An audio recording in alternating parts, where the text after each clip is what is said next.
Good evening, everyone. Welcome. Thank you all for being here. This is another one in a series of speakers we have for the Grimm Family Center for Ag Business. My name is Aaron Hegde. I'm the Executive Director for the Grimm Center, as well as a Professor of Economics here. And today I'm really honored we have a great guest. And before I introduce him, I want to thank a few people. First and foremost, I want to thank Patty Porre, who's sitting right here in the front. She's a past president of the Kern County Farm Bureau. And it was in this room a few months ago, we were talking about various topics, and she said, water would be a good topic, and water is always a good topic. And from that led to, having Mr. Gosselin join us, so thank you for that. And as always, we're supported by a lot of people here at the Grimm Center. So I want to thank, you can't see her, she's in the back, Ms. Tricia Harmon. She's the one that does a lot of these arrangements and things like that. So thank you, Tricia. And then you'll also see individual taking pictures. That's our student intern for the Grimm Center, Aaron Pruitt. And as well as also want to thank Mike Bohan, who's sitting in the corner over here, who's doing the IT stuff. And of course, again, thank you to all of you for coming to this. This is what the university is all about, is trying to learn and find out. And this particular topic, which is on Sustainable Groundwater Management Act, you couldn't get to know the topic from a better individual. So Mr. Paul Gosselin is the Deputy Director for the State Department of Water Resources. And in that capacity, he oversees groundwater management activities statewide, including the implementation of SGMA, which you'll hear about more. Previously, he spent 13 years as the Butte County Director of Water and Resource Conservation. He was also Chief Deputy Director at the California Department of Pesticide Regulation, and also a Director of Regulatory Services for the Massachusetts Department of Food and Agriculture, which is where he got his bachelor's in biochemistry and a master's in chemistry from the University of Massachusetts. So all of that to say, Mr. Gosselin is an expert when it comes to water and to regulations. So please help me welcome Mr. Paul Gosselin.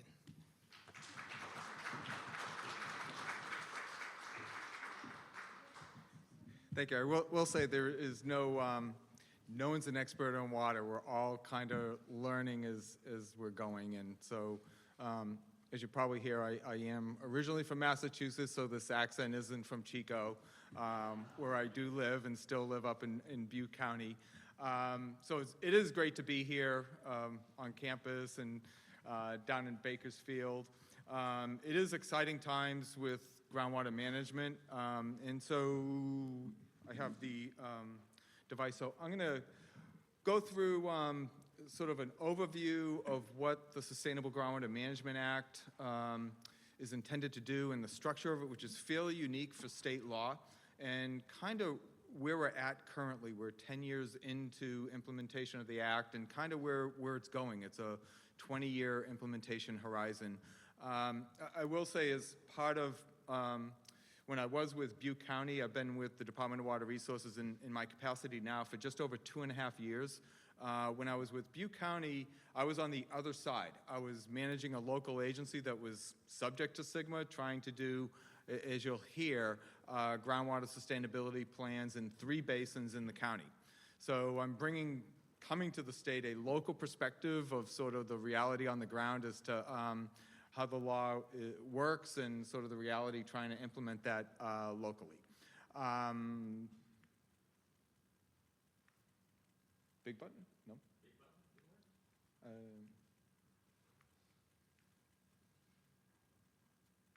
wonder. There we go.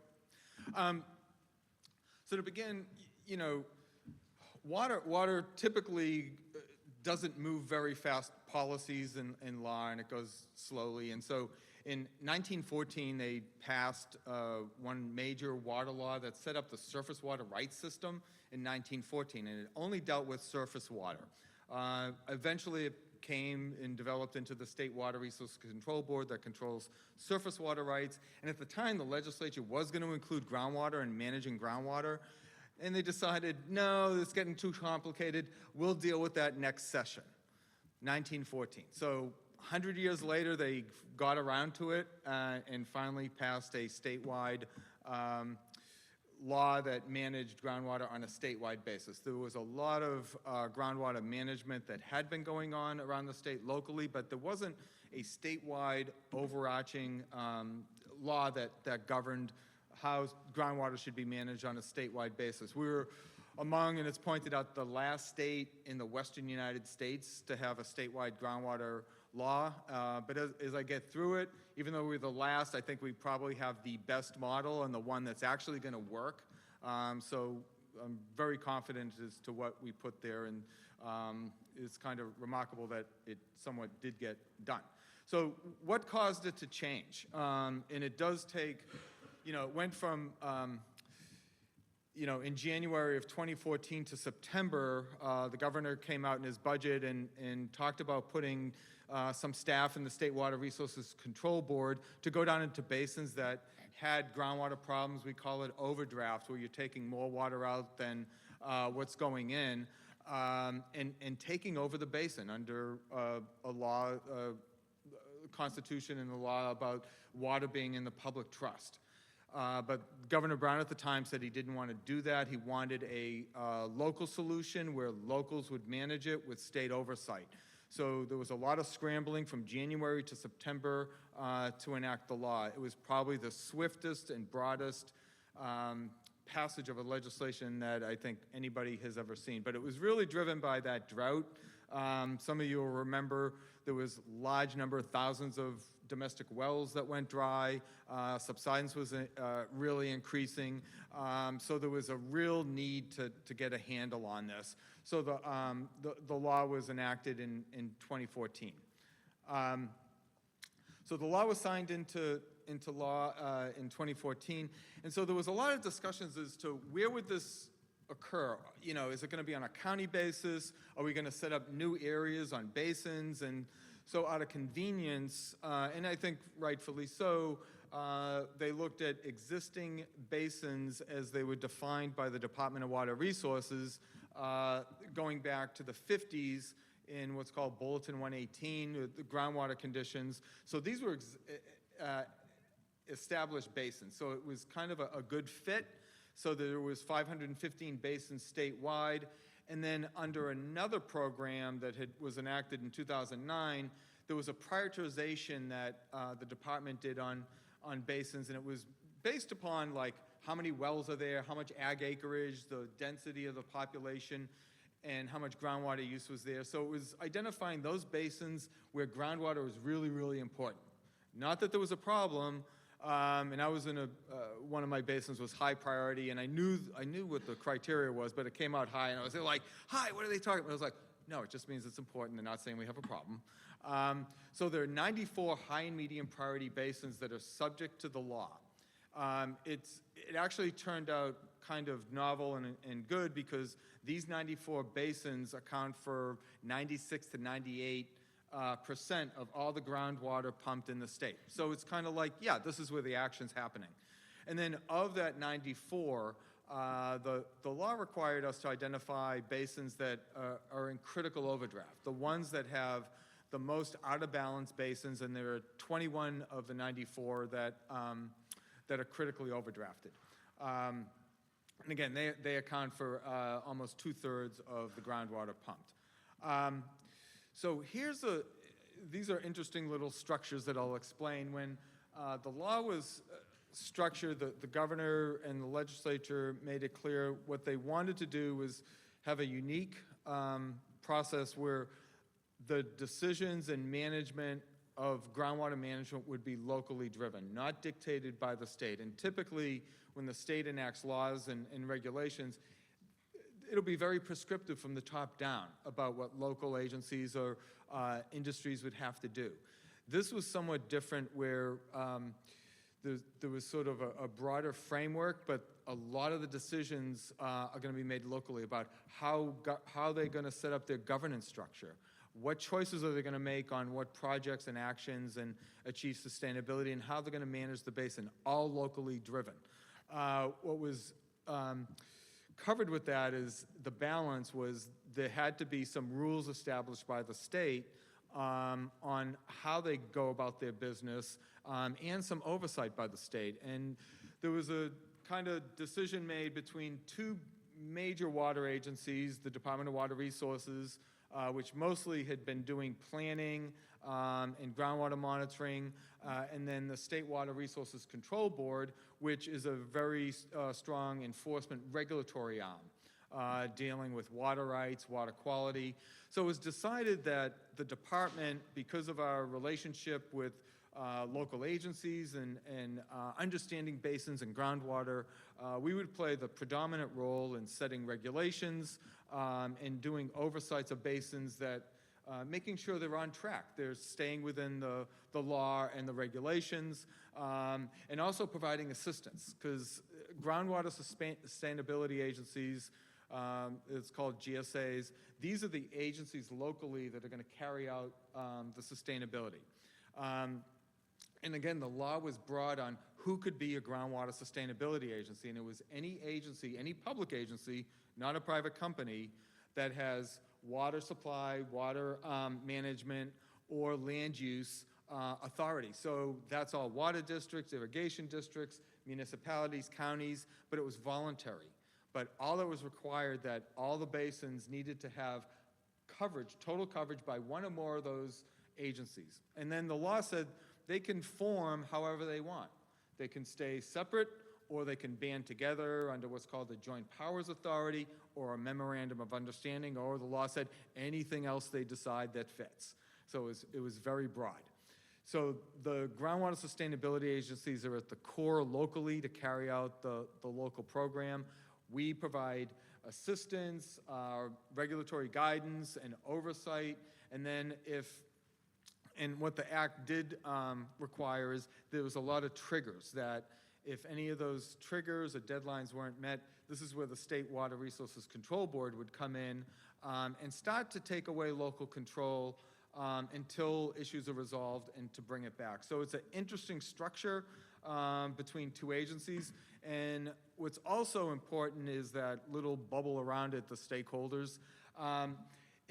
The law really placed a high bar on community participation as part of this, because the water decisions are going to be the community values about where they want the community to go. So that's sort of the local control structure. And so on the side was sustainability. And one of the things that was really difficult in developing the law was trying to define what sustainability is.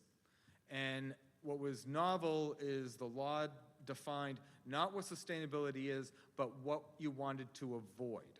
And so it juxtaposed sustainability, and so it's intended, sustainability is avoiding the 6 undesirable results, sometimes referred to as the 6 deadly sins of poor groundwater management. And they're lowering of groundwater levels, that's sort of an obvious one. Reduction of storage, subsidence, which is the sinking of land, water quality, seawater intrusion, and depletion of interconnected streams and creeks. All those things needed to be looked at through the lens of how the basin's managed, and if there's undesirable results, problems, they need to avoid that. Again, so the plans, and this is at the heart of what these agencies do, is a planning document. And I will say, and I'll get into how we've been reviewing plans, what we found and where we're going, but plans are going to adapt over time. It's a 20-year horizon to reach sustainability.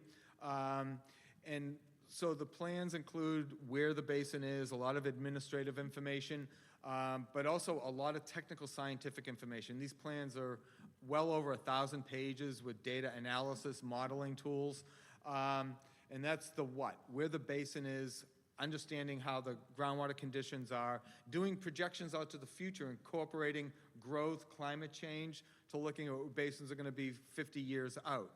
And then where that is, taking a look at those 6 indicators throughout the basin, where you're going to plan to manage a basin, are there undesirable results for all the groundwater uses and users in the basin? Domestic wells, ag wells, community service wells, groundwater-dependent ecosystems, the whole gambit.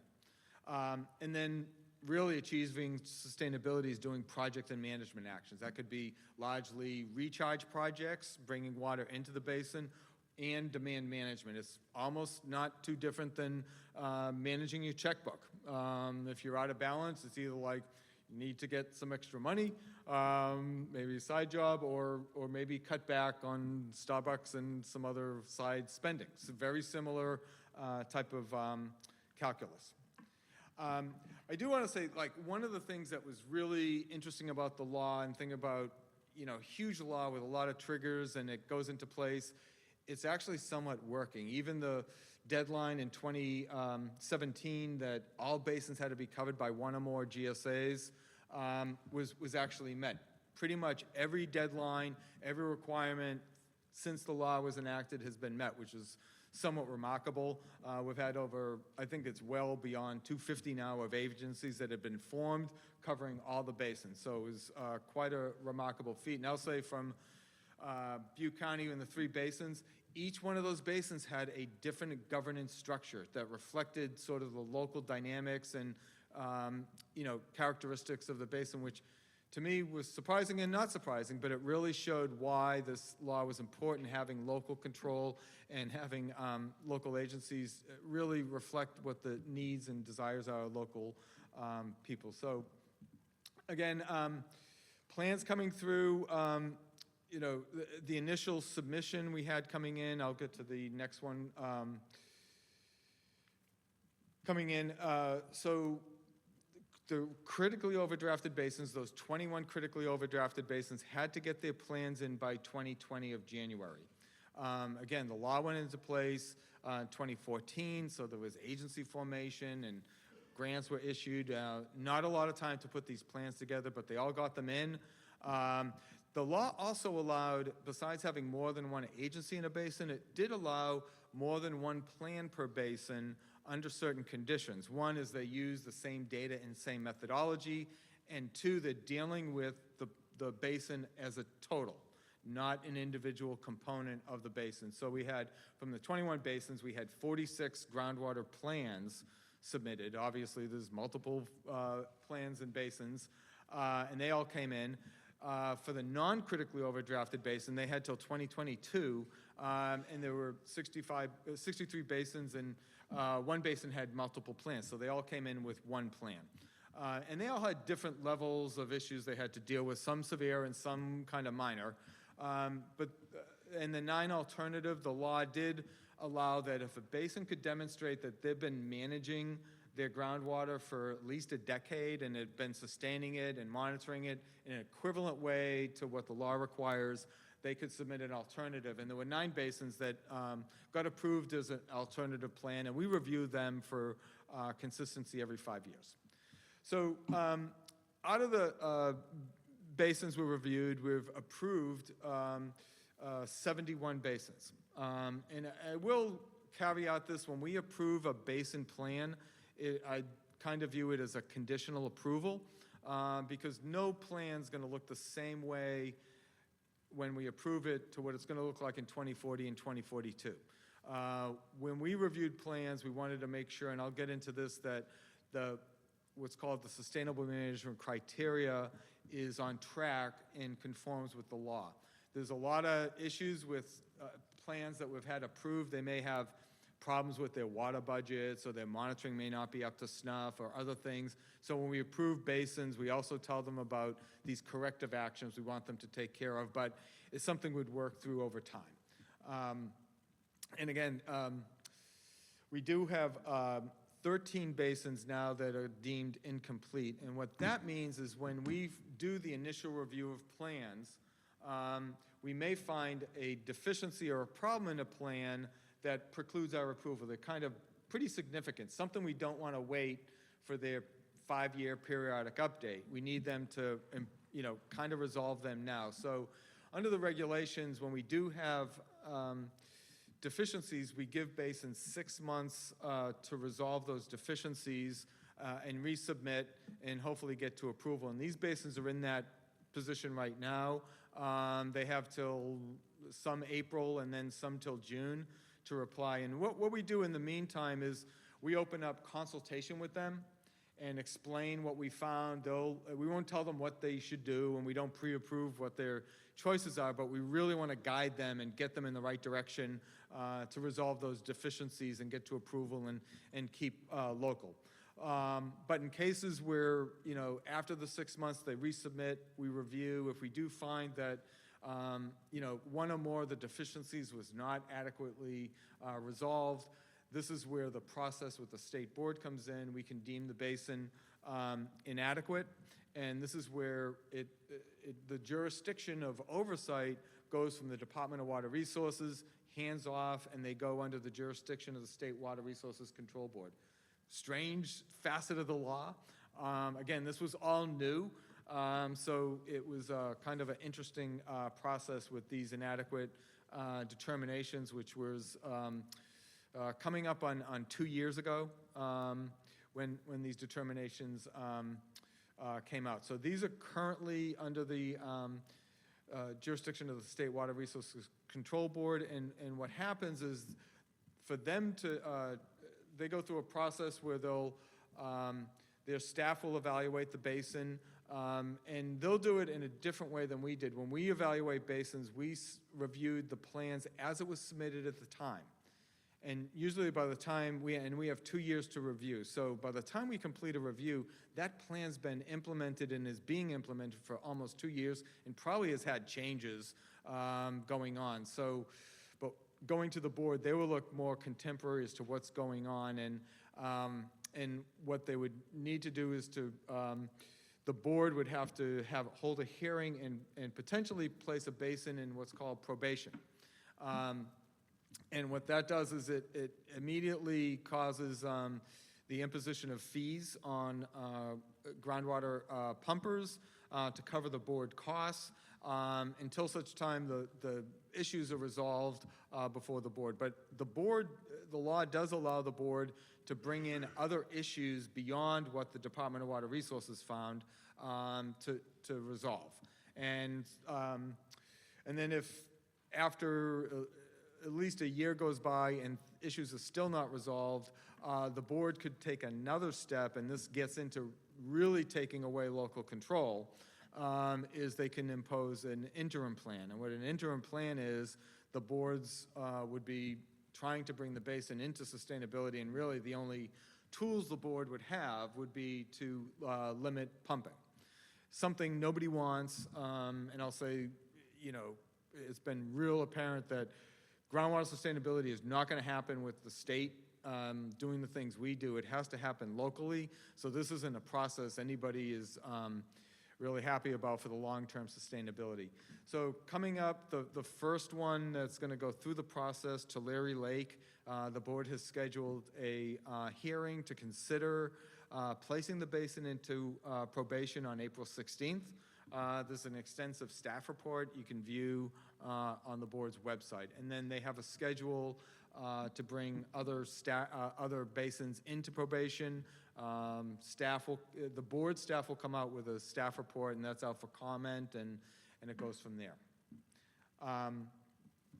So again, what did we find that caused us to have pause and have deficiencies? And so this was sort of the triangle of deficiencies. One was subsidence. And this is a lowering of land that causes impacts. And we've seen it in different parts of the state. And I have some charts where there's some significant subsidence. We've also seen some subsidence in areas that we've never seen it before up in the Sacramento Valley. And one of the things with the statute is it did call out for subsidence in a little bit more specific way than other indicators. It talks about the intent is to minimize or eliminate subsidence. And what we found in a number of the basins with deficiencies, there wasn't sufficient action being taken to address subsidence, and that was a major one. Water quality, This is a complicated one because the groundwater sustainability agencies are not water quality agencies, but they do need to take into account water quality. So especially if the basin's going to go down below historic lows, which is allowed to level it off, they need to really understand if they're going to exacerbate existing water quality issues, or if they have projects coming in, let's say a recharge project, and there's a plume or other condition, do they understand that and have good relationship with the water quality agency to make sure they're not causing other problems? And that was something we were looking at to make sure they had those constituents of concern really listed out and a good handle on what they were dealing with.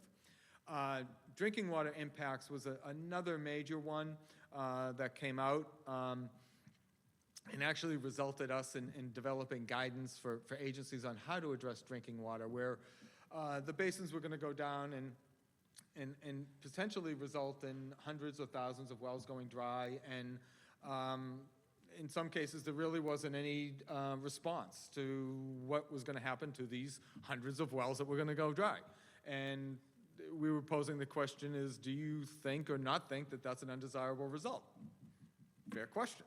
We would need some clarity on that. I've been on a domestic well for 30 years, and if you know, the basin was being managed in a way that my well that's probably coming up on 40 years old went dry because the basin was managed a certain way, I would kind of view that as being kind of unreasonable and significant. But we left that out to the agencies to address that. And so a lot of them, there has been a lot of good movement on that, on addressing drinking water impacts and wells. And really what this spoke to is the different role for the agencies going into the sustainable groundwater management world is it's more than managing water. They are stewards for the entire basin, all the groundwater uses and users. Ag wells, domestic wells, municipal wells, groundwater dependent ecosystems, all of that is under the purview of the groundwater sustainability agencies to take into account. Depletion of interconnected surface waters, and I'll speak to this in a bit because this is a complicated one, because everyone understood that you know, when you pull water out of the ground, if there's connection to creeks and streams, that's the first water that's going to get pulled out. And there's been a lot of areas where you start to have stream depletion and creeks and streams start running dry further upstream or earlier in the year. And so there was a need to have this as a consideration on how groundwater extraction is going to affect depletion of interconnected surface water. The problem is, you know, unlike measuring groundwater elevations, agencies have been doing that for a long time and understand that. There isn't an off-the-shelf methodology for how you manage and measure depletion of interconnected surface water. So that indicator alone was something the law precluded the state board from intervening till 2025. Just because there needed to be time to recognize how to develop that, and I'll speak to that a bit. But we did have a deficiency where we were looking for at least, you know, did they at least take a good shot at it?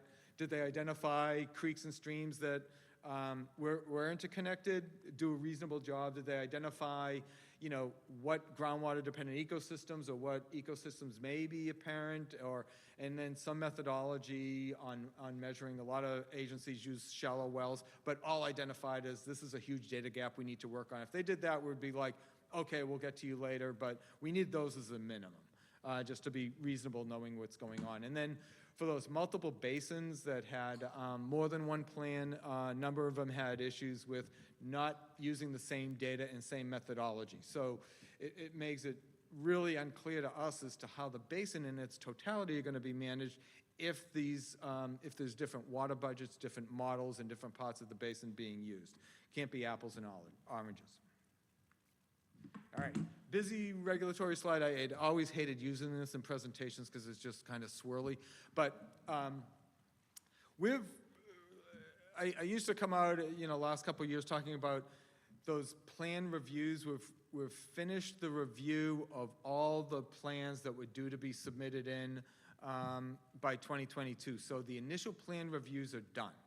So I was usually quoting Winston Churchill up until now, saying we're getting near the end of the beginning, and now we're at the beginning's over.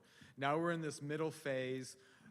plans are, are largely been reviewed, and now we're going to get into this long-term implementation mode, shifting our gears towards how we're going to engage basins to, one, balance, keeping them on track for compliance, ensuring that what plans they have are going to stay on track, what tools and resources can we provide to help keeping them on track, and what are we going to do if they don't stay on track or they're not achieving sustainability, and what are we going to do to do that and hopefully not reach the point to have a basin go back to being incomplete or inadequate to the state board, which can happen at any time during this process. So we're starting to work towards what we're calling basin stewardship, and starting working a lot closely with the basins on an ongoing basis on their implementation. So right now, all basins, once they submitted plans, and they've been doing this for a couple years, they have to submit annual reports. And these are mostly data information about how much pumping's occurred in the basin, what the change in storage has been, what projects and actions they've been taking, and kind of telling their story on issues where they're at. So it's just a check-in, and we keep a good eye on that. The big point coming up is every 5 years, at least every 5 years, the basin needs to come in and give us their, basically their report on how they're doing, how they're viewing towards sustainability. They have to have interim measures at each one of monitoring wells around the basin to demonstrate they're on track to where they want to go for sustainability. So this is really one of the major compliance pieces that we're going to be looking at every 5 years on whether they're on track. And if they're not, could be something on, a project may have fallen off the wayside and they say, hey, we're doing this differently. And as long as they're adapting and there's actions, that's going to be a good indication. But if things are just continuing the way they're at and nothing's going on, we may have issues with that, and it may result in state board intervention. So again, I mentioned this is basin stewardship. And again, it's going to be a lot of a combination of tools and data we're going to be providing to agencies to help them move forward so they don't have to expend money and resources on basic data, that they can hopefully focus on projects, actions, and just management of the basin. And again, we're looking long-term to work with them. We have that dual role of being providing assistance, but also that regulatory oversight. Good segue into groundwater assistance. Busy slide. So one thing we do is we've been increasing our monitoring and data gathering in cooperation with basins, so trying to alleviate their load on just basic monitoring. And then we come out twice a year with groundwater conditions report. So we'll be coming out with that in the spring. And one important thing is the basins come out in April of every year with their annual report for the past water year, which ends on September 30th. That's the water year, October 1 to September 30th.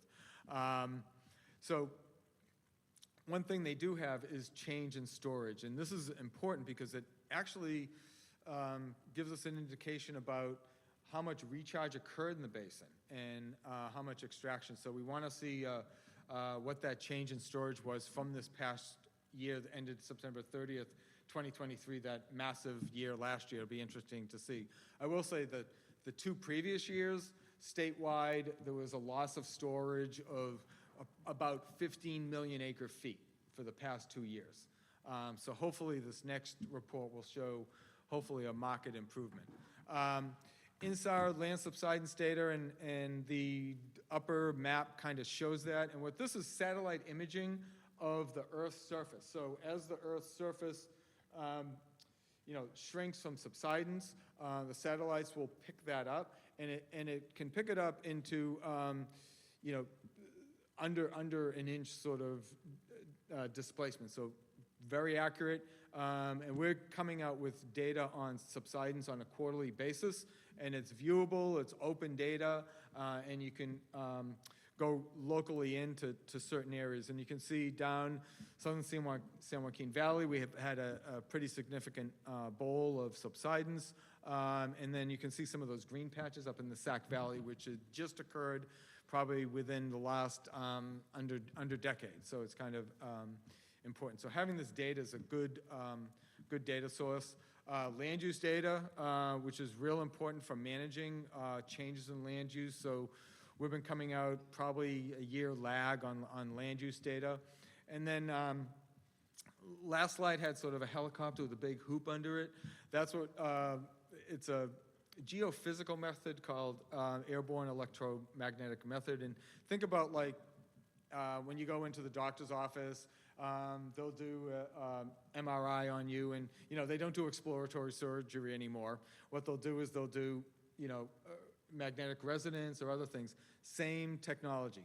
So instead of putting a well, looking at a well drilling here and a well drilling a couple miles away and trying to extrapolate, this takes that information but runs the electromagnetics over, and we get mapping of the geologic architecture. So we've done the entire Central Valley. We're going in and doing some more refinements on that. Real important to site wells, but also understanding how the basin operates and to identify where pathways to recharge locations are occurring in a more direct way. So it brings a lot more certainty underground, which is hard to manage.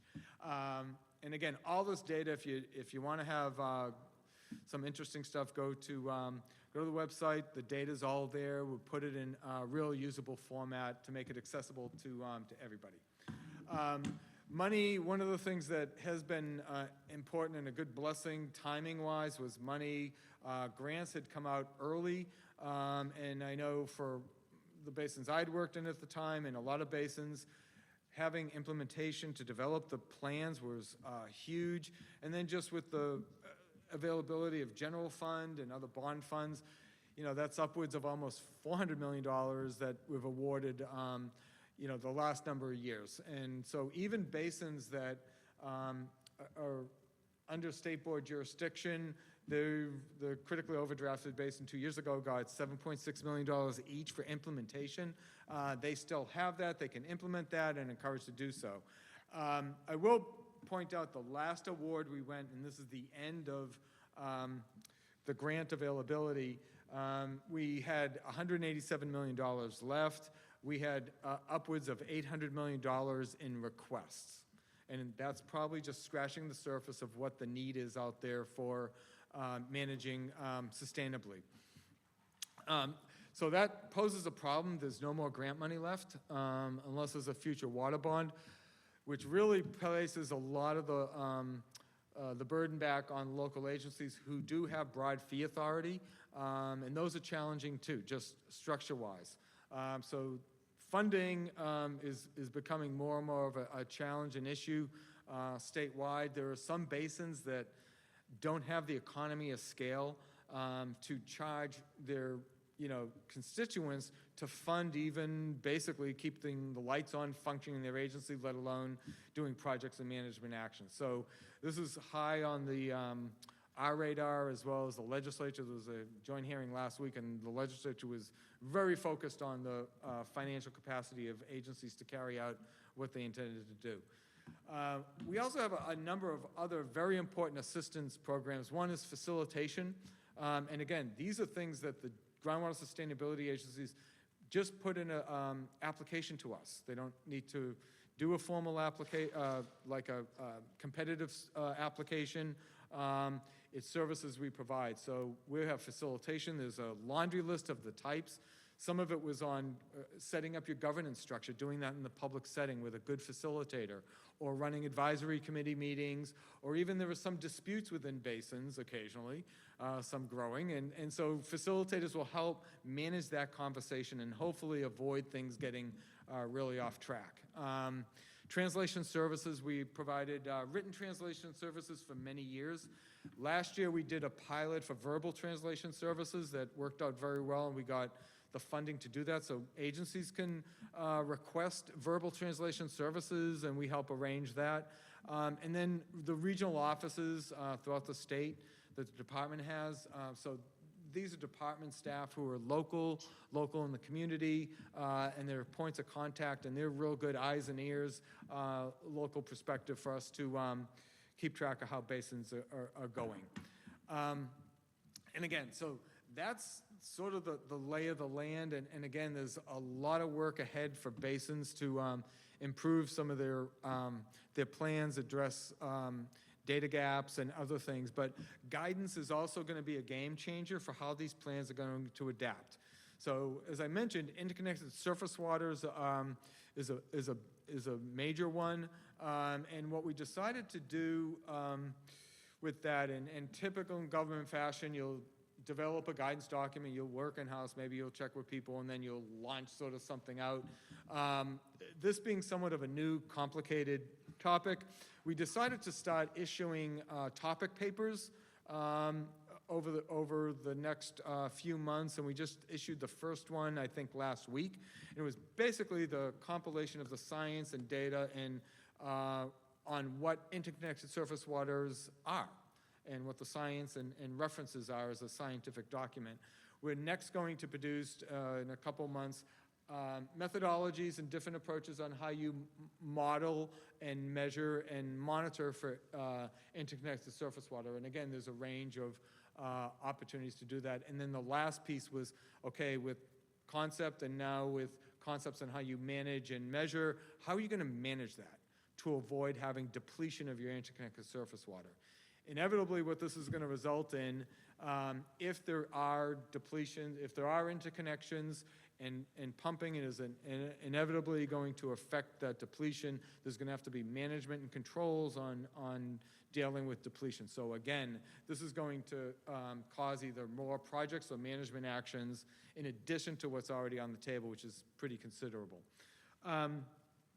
Well permitting analysis, somewhat related to sustainable groundwater management, but during the drought, the governor issued an executive order that, during the drought, tried to do a couple things. One is directing well permitting agencies that during the drought to kind of think about before they issue a new large well permit in areas near vulnerable wells or areas of subsidence to try to hold off on doing that.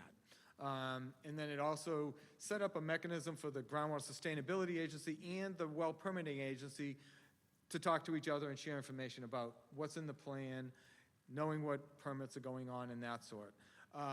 Again, there was some good, bad aspects of that.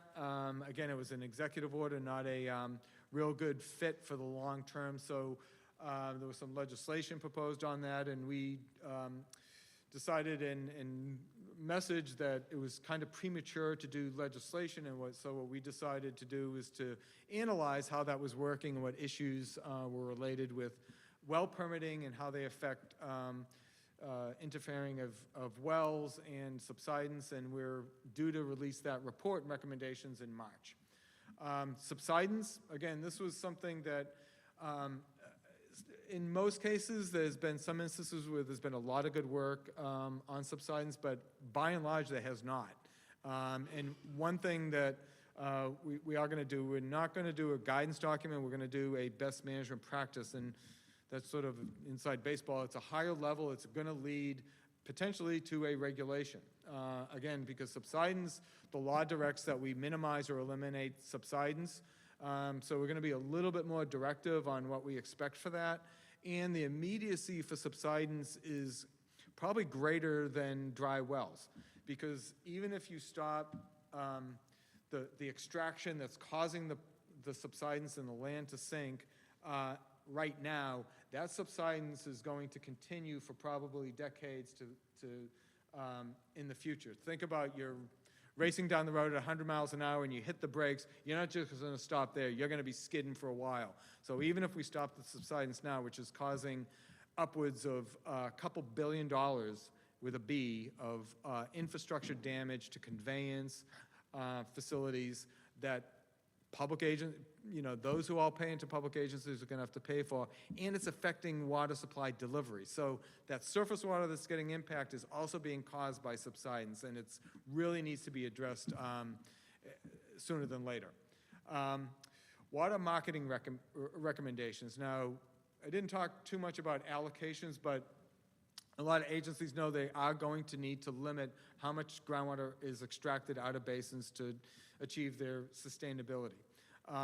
And what a lot of agencies are looking at, basins are looking at, is within that, there may be opportunities for growers to trade their allocations. If you have, let's say, 400 acres, you have an allocation that allows you to basically enough water for about a quarter of your acre, and maybe the ground's not good, or you're doing something, you could transfer or sell or trade that allocation to someone else who may be able to use that. And so they're exploring that. California Water Commission evaluated that, provided a white paper with recommendations for us. And generally what it is sort of an unregulated market can have sort of a lot of unintended consequences. So it was kind of trying to put up some guardrails to allow this to happen, but to do it in a way that doesn't cause some undesirable results. So we're just starting that, taking a look at those recommendations and coming back with a game plan on that. Another piece we're excited about was some outreach to agriculture. So we're working with partners at CDFA and Cooperative Extension on developing outreach for growers and the ag community. So that'll be coming out fairly soon. And again, I talked a little bit about depletion of interconnected surface water, so we did come out with that paper last week. So we'll be, if you want it, it's on our webpage, and there's a lot of good stuff on there if you want to track that down. And again, planning assistance, besides points of contact, we do have other guidance for agencies about engagement of the public, how to bring stakeholders in, facilitation services, and a lot of toolkits. So that's another aspect we're really going to try to work with local agencies too on public engagement, and that's really difficult. Just knowing firsthand how to do that, trying to get people out to meetings and engage them. Like you came out, on your Wednesday night, you could be home, to engage, and that takes a lot. And so it's hard to get people to come out to meetings if it's another local planning thing. But really to have the best decisions be made locally, having broad local involvement is real important to ensure that things are covered and addressed. And, it seems kind of counter, but it avoids a lot of conflicts later to have as many people at the table who need to be there as possible rather than after the fact. And we've seen that time and time again where there's been a lot of conflict and disputes. So engagement's going to be something that we're going to continually do, and there's not an easy solution to do that. And again, a lot of additional state resources. It's not just the department, and I'll speak just the reality that there's, I think the PPIC, the Public Policy Institute of California, did an estimate just on what was in plans, estimating that statewide anywhere from 500,000 or more acres of ag land are going to go out of production just because of the lack of groundwater availability when allocations go in place. That's troubling for communities, in the environment and ag production. If we like food and to eat, we need to continue ag production in communities. So we're coordinating among all the state agencies, the Governor's Office of Business and Development, Food and Ag, Department of Conservation, to try to bridge some of that and provide some, hopefully some support, as well as on our end trying to do some guidance on promoting the inputs on recharge. So we're starting to see that, I think, that first tsunami of land going out of production start to happen, and so it's something that's top of mind for all of us. I do want to take one moment and talk about the extreme weather and planning, because this does tie in to groundwater sustainability, as we saw last year. The Governor came out just over a year and a half ago on a hotter, drier strategy, and this really kind of gets to the heart of climate change. I was struggling with sort of like, how are they going to, model climate change out for 50 years, knowing all the uncertainty? It's gotten wet last year, and then it's dry. It's sort of like, But the one thing that was a constant is the increased temperature. That's a linear increase that has a lot to explain to some of the things we've seen at least the last 5 years and probably the last 20 years that's starting to ramp up. That increased temperature is changing the snowpack, having runoff come a lot faster. The soils up in the mountains are a lot warmer, and it's really starting to exacerbate these extremes. So preparing for the extremes are important. We learned a lesson last year. We were going into last year thinking we were going to have the 4th driest year, and I was fretting, days on end on how to deal with that. And then the rains came, which was its own thing. But we learned a lot, and we learned about flood diversions, things we could do to enhance flood diversions without a permit. Governor issued some executive orders that turned into a statute to really solidify that groundwater, basins are natural infrastructure, which is great, and to make it easier for people to do emergency flood diversions, protect communities downstream, and also recharge a bit.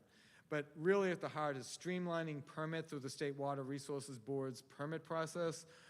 We kind of said we're going to sit down and do regulatory assistance with agencies who do want to permit and walk them through the permit process and get them a permit as quickly as possible. We need to maximize what water are available at the time and maximize recharge to avoid other impacts. So we did have a lot of progress last year. There was 3 times the amount of permit capacity that was permitted than previous years, and that was just the start. There's a lot of work ahead, but we do want to maximize that to make sure that when water's available, none of it's not lost to the ocean, and we can capture it in basins and put it to use and protect vulnerable wells and have it offset basin conditions. So again, it's long-term opportunities for flood management, and we're prepared to do that for this year and really start increasing the momentum we got. So with that, one last piece, even though the water supply allocations are still early stages, till they wrap up final allocations and reservoirs look better than the past, we keep reminding people basins are still in drought conditions. As I said, previous 2 water years, they lost statewide about 15 million acre-feet of storage because groundwater elevations were declining. They're still not out of it, and we need to remind everybody that underground, there's a long way to go, and we need all those tools and streamlining and creative solutions to deal with it. It's not just what's happening above ground. And I will say, even last year, even during the height of the wet period, we're still seeing 30 to 40 dry well reports a month, and that continued throughout the year. So with that, thank you.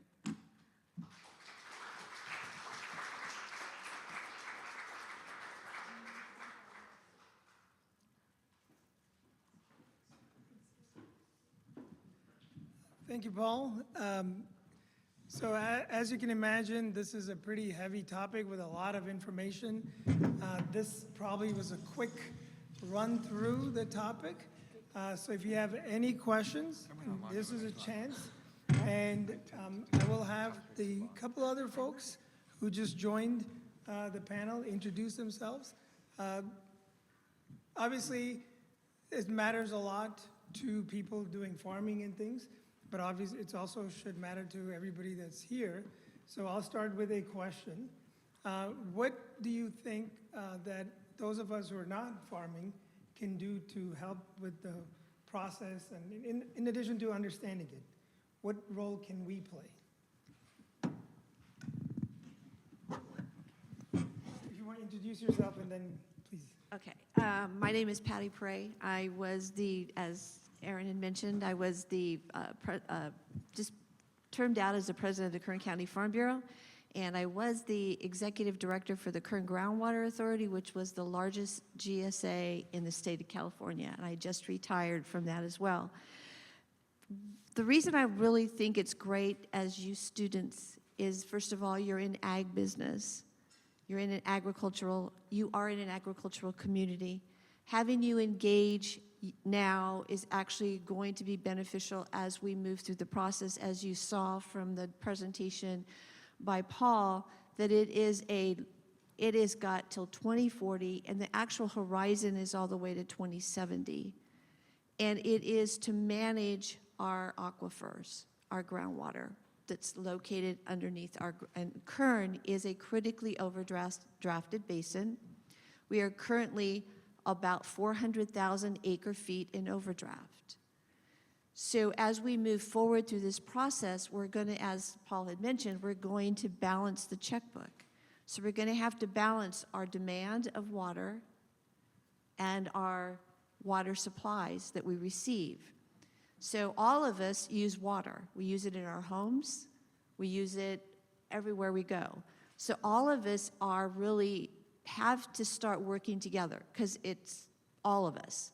You have to look at how much water you use in your home, how much water you use in your lawns, how much are you really looking at how much water you as an individual use. Farmers are starting to do that as well. And there's a lot of people whose jobs are dependent upon farming. So all of us need to look at how do we conserve water. And I think the governor, he did a really good, he has conservation as a way of life in the state of California. That was produced 2 years ago. And that is a really good document. So if you have not seen it, I do recommend you take a read on it as the public.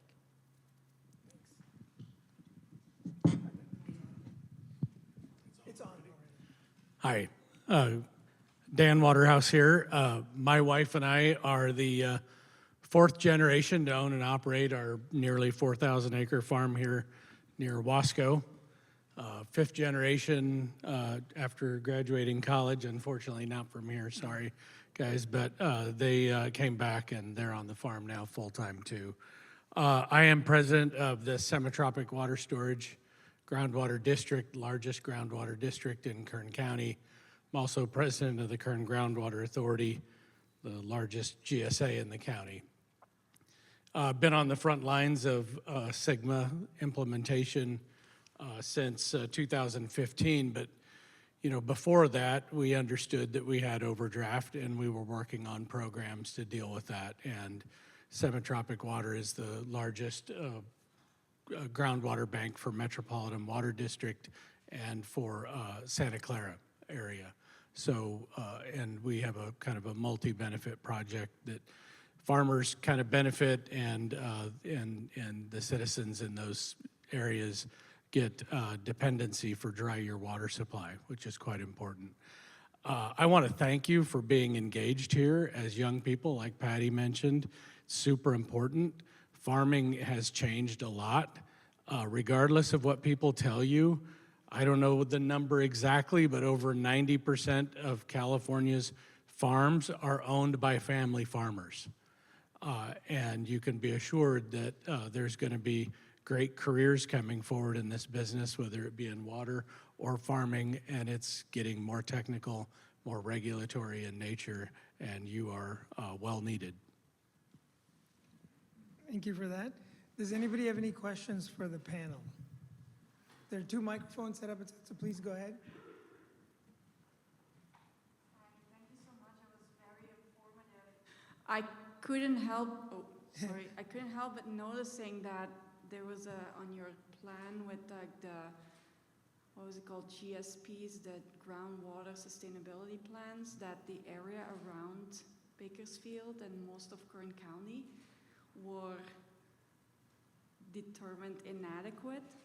Could you share maybe a couple of reasons or the problems as to why they were inadequate and how we all or the people in charge can do better? Thank you. Yeah, I think the 6 basins that are inadequate, largely southern San Joaquin.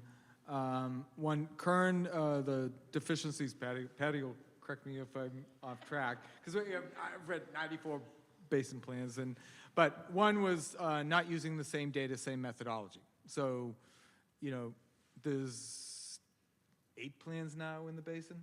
Okay. There was a plan that came in after we issued the determination of incomplete. It came in the middle of that. So they weren't using the same data, same methodology, so it was real difficult for us to evaluate that. That was one. Subsidence was another one. And there's issues with oil extraction that we're working through. Those were, two drivers. Other basins had issues on lowering groundwater levels. Also, one basin with didn't use the same data, same methodology. That was an issue.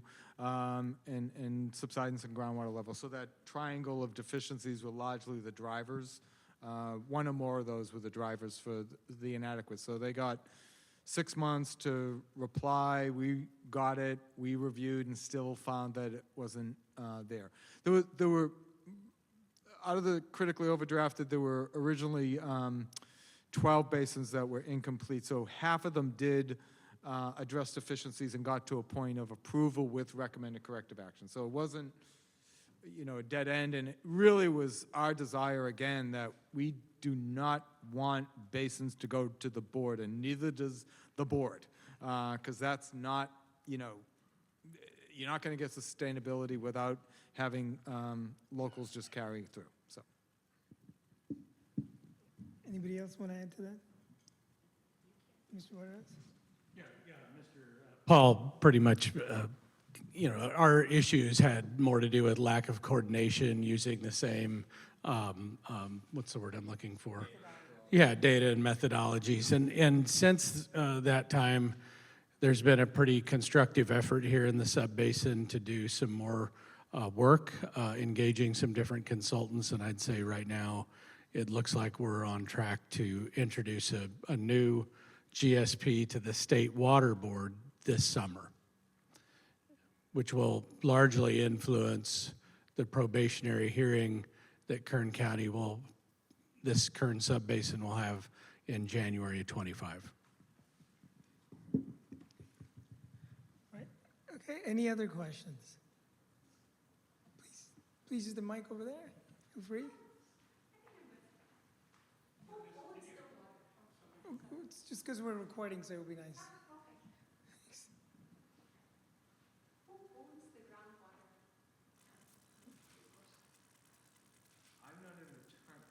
I'm not an attorney, but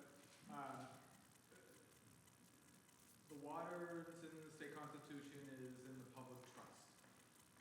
So, and that gets to the State Water Resources Control Board, who holds the public trust for the public trust resources. So, overlying, so basically it's the people's water. It's not private, but the law does, for groundwater law, if you have land, you have the right to the groundwater under your land for your reasonable and beneficial uses of overlying land. So you can do that to the point that unless it's an overdraft and others, you can be limited on how much you can pump. But as a landowner, you have the right to the groundwater under your land for the reasonable use of that water on your land. You can't mine it and transfer it off and market it. Now, there's water, and Dan could probably talk about banking.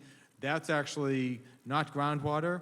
It's taking surface water, which is, you do have a water right to that, and there's ownership of that. And basically, you're taking that ownership, parking it in the ground, but it's still surface water being stored underground that could be later done. So I hope that answers your question on ownership.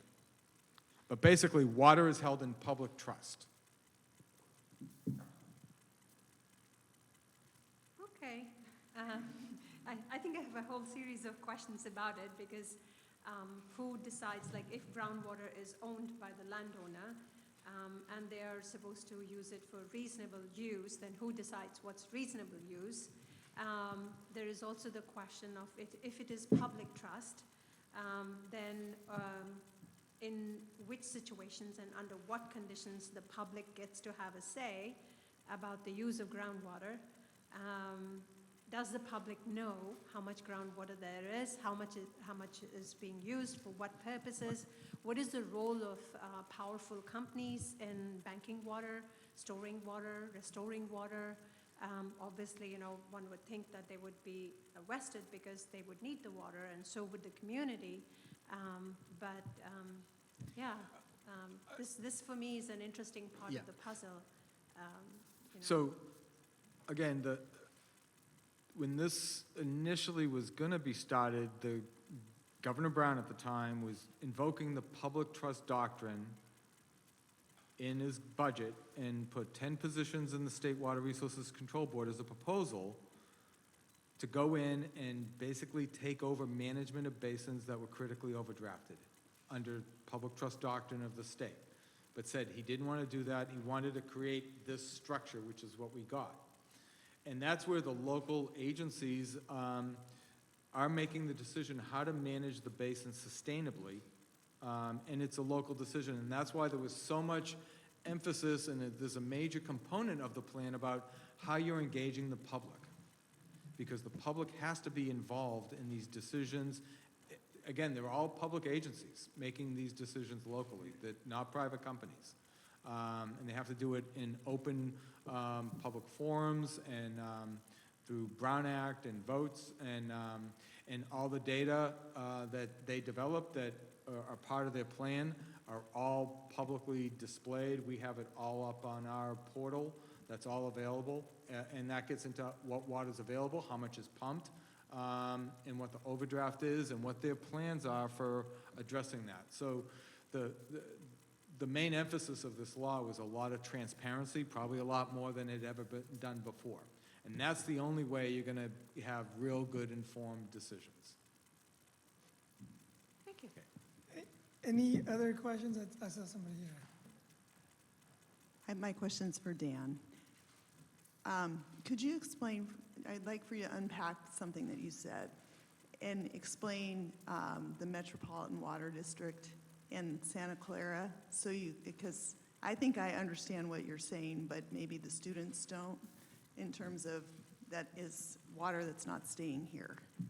Right, and that's a good clarification, especially on the heels of the previous question. So groundwater banking is water that originally originated on the surface. And in my district specifically, we have a contract and a connection with the State Water Project, what we all call the aqueduct.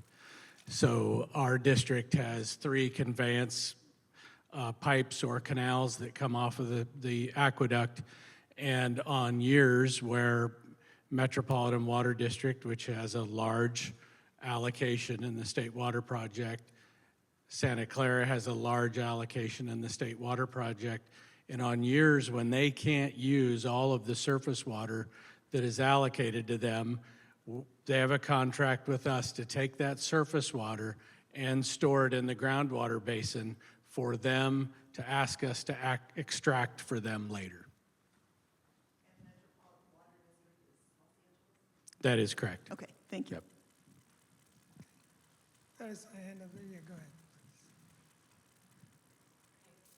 I have a question about the data.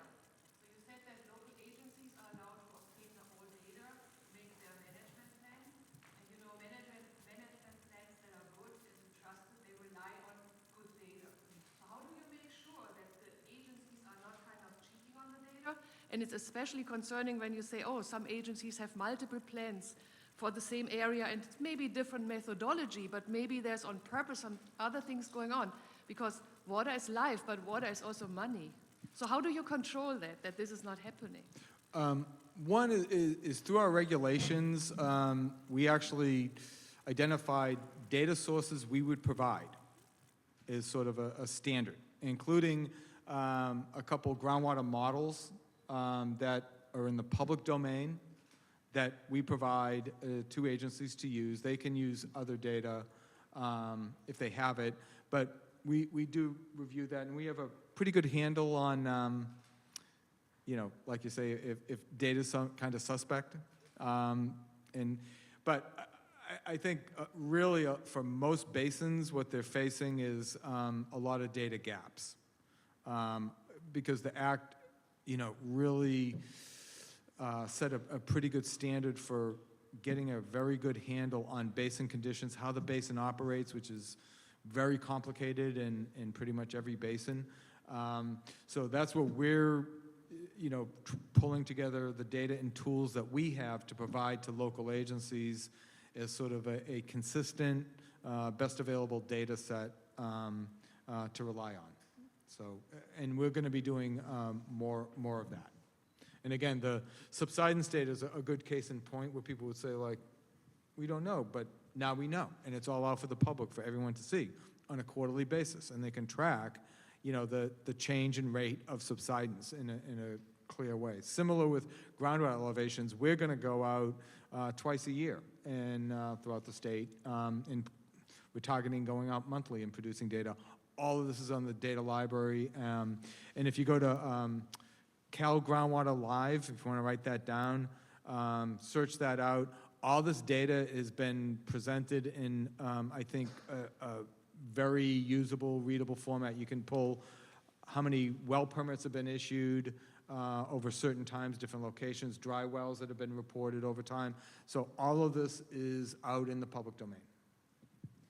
To add to that, when the Kern Subbasin was generating the plans, they had to be submitted January 31st, 2020. The plans got uploaded to the DWR website at 11:59 p.m. that date. After that was done, since I'm the one that uploaded all the plans, I know that what those plans helped the basin is it opened our eyes to what we didn't know. This basin is so large, and to Paul's point, data gaps. The data that we now know were, and again, that was in 2020, now those data gaps have shrunk, right? We're getting better at getting the data, we're getting better at understanding the data, because it's one thing to have the data, but it's another to understand it, right? So we're getting better at that, and that's why it's a really good idea that we have until 2040 to be sustainable, because it's going to take a while for us to have enough data to start really, truly understanding each basin. For example, what happens on the west side of the Kern Basin does not happen on the east side. It is so different. The hydrology is different. The weather patterns are different.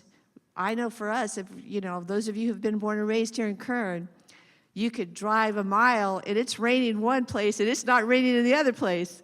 So this basin is so dynamic in its hydrology, its weather patterns. All of that has to be taken into account when you do these GSPs. And so we have these huge data gaps. One of the things we were caught on was subsidence. Why? We didn't have any data at all on subsidence in this basin, and what we've learned so far is that all the activities, not just water extraction, but soil types, oil extractions, aquifer exemptions, all of those play into the subsidence component. And those are things we've just started to begin to understand. So the data gap component in this Kern Subbasin really played a lot into our inadequate. It really did. It's because we don't know this basin. Nobody knows this basin from one side to the other. And it's trying to get all of that knowledge and the data. I definitely would recommend, if you do want to see the Kern Subbasin, also go to the Cal Groundwater Live website, but go to the Kern Groundwater Authority website. If you go to the Kern Groundwater Authority website, there is a data management system. There's a DMS that you can access as just an everyday person, and you can look at water levels, you can look at subsidence, it's all there for you. And that is to help the public. One last thought on that is, now that plans have been reviewed, yeah, the documents are going to be kind of important, but less so. And what we've been messaging is what's really important is the empirical data of how groundwater conditions are improving, right? Models can look different ways, other sort of things. It's what's measured in the ground annually, and particularly at the 5-year updates. There's interim targets that they have to hit, and so if groundwater conditions are not improving according to the plan, irregardless of what's in the plan, that's where we're going to have issues. So it's going to be physical demonstration of improving basins and on track to avoid undesirable results less than sort of a paper shuffle as to what's in plans and that sort, so. Yeah, just to add on, yeah, all of the Kern Sub-Basin members have their own monitoring network of wells, and we are measuring the depth of water in those wells twice a year.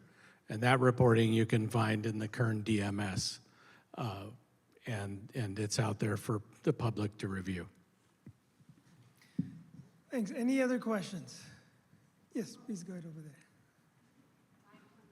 I have a ton of questions still, but maybe the one that is the most pressing is that, are there data about how much of the water is being used for the cities and the people living in the cities and compared to agriculture? Because I think there's a huge amount of water that can be saved by individuals like here in the room. Because if I would to choose where the water goes, it's to growing food, not to water a green lawn, which is not what the climate here permits. And I know I moved here in end of 2014, so right at the end of the drought, and then we got into a good year. But you know, I heard about it and was worried about it. And I know that there were implementations, or there were like suggestions by the county and the city to not water on X many days, to not wash your cars and all that. But if there is no, how to say it nicely, if there are no, if there's no oversight or implementation with negative consequences if you don't follow the rules, people are not doing that, and they say, my neighbor can do it, then I can do it too. How can we tap into the resources of people in the cities so we can save water to grow our food, which is the most important one, and I think a lot of people forget that. Do you? Yeah, and actually all these plans do account for in their budgets, you know, who's using what water. You know, not just agriculture, but it's the urban sector, even environmental. So if you have wildlife refuges and others, that's all accounted in their water budget. So, and it's updated in annual reports and in the 5-year update. So, but your point too is there's a lot of basins that are doing work, not just with growers on demand reduction of projects or efficiency, but also with their urban sector on some water use efficiency aspects or other projects in the urban sector. But then there's also with other initiatives brought forward on conservation as a way of life. And the State Water Board has other rules they're developing for other municipal agencies on conservation for the long haul. So it's going to involve everybody to just use water a lot more wisely. I think said 2/3. I think Aaron said it's up to 80% is on outside landscaping, you know. And, you know, so I agree. I'd prefer, you know, having food for water being used to grow food, because we all need to eat, and we forget that famine and food shortage and, you know, is kind of the norm for human existence. And so we've been sort of kind of blessed with these riches that are not a certainty. So we need to be real mindful of that. And yes, to your point, absolutely. As I mentioned, the Kern Sub-Basin is about 400,000 acre-feet in overdraft. That is over 150,000 acres of farming that would come out. So we all, we all are a part of the solution, right? We all have to be a part of the solution. And so having you as the younger generation, actually, your voices actually mean more at this program, because you are that next generation. And as we move forward, we need to look at it as a solution for the whole community, for the food, for all of us. And that's why it's important that you guys participate. That's why it's real important for the participation. Yeah, we can't forget that we live in a desert and we get less than 5 inches of rainfall a year. It's the most amazing climate in the world to grow food. We grow over 400 different commodities in the valley. And part of it is because we get to play God a little bit because our weather is very stable. We don't have thunderstorms, we don't have floods that often, you know, and we get to produce the safest, most traceable food in the world. Comes from right here. And with, I believe, a workforce that is the most ethically treated in the world as well. I have 30 full-time employees. Not one of them took home a W-2 for less than $68,000 last year. So I employ up to 350 farm labor contractor employees that are all paid well over $20 an hour. In Mexico, it's $15 a day. There's the trade-off. We rely on these surface water projects to deliver water to a desert where we get to play God and produce crops. The groundwater basin here was never going to be enough. And that was why Kern County signed up for this state water project, a little over 1 million acre feet at a 100% allocation, which came online in the early 70s. Yep. So the Friant Canal sometime before that. Those investments were made by landowners and communities to address subsidence, or not subsidence, overdraft that was already happening then. Whether it's climate change, whether it's climate shift, whether it's environmental regulations, the reliability of the projects that we signed up for aren't there anymore. And we're back into this overdraft regime in the last 15 years. In semi-tropic specifically, which has 150,000 acre feet of the Kern overdraft, we've purchased and permanently fallowed 10,000 acres in our district. We have additional landowner fallowing of 10,000 acres. We are now coming into the 4th year of implementation. We've reduced our overdraft on an annual basis of about 60,000 acre feet. So we're about a third of the way there. We're gonna come out in 2032 or 2033, not 2040.